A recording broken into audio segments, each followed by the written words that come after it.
এখন আমরা এসেছি শিবনিবাস বেড়াতে। এটা হচ্ছে আমরা কৃষ্ণনগরে আছি। কৃষ্ণনগরের এটা একটা ধাম, শিবনিবাস। চলুন ভিতরে গিয়ে দেখি। এই যে এটা আমার বোনের মেয়ে, এটা আমার দাদার ছেলে। বোনের ছেলে আর দাদার দাদার ছেলে, ছেলে। দুই ভাই। চলে আসো। শিবনিবাসে আসলাম। শিবনিবাস নিবাস, এটা হচ্ছে এশিয়ার, পরে বলছি, মন্দির বন্ধ হয়ে যাবে। আমরা একটু লেট হয়ে গেছি, মন্দিরটা মন্দিরটা বন্ধ হয়ে যাবে। দর্শন করে নি, তারপরে কথা বলবো। খোলা আছে এখন, ওই যে সন্ধ্যা চলছে। তাড়াতাড়ি চলো।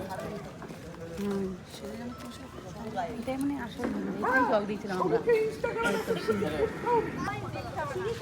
এখন আমরা এসেছি শিবনিবাস বেড়াতে। এটা হচ্ছে আমরা কৃষ্ণনগরে আছি। কৃষ্ণনগরের এটা একটা ধাম, শিবনিবাস। চলুন ভিতরে গিয়ে দেখি। এই যে এটা আমার বোনের মেয়ে, এটা আমার দাদার ছেলে। বোনের ছেলে আর দাদার দাদার ছেলে, ছেলে। দুই ভাই। চলে আসো। শিবনিবাসে আসলাম।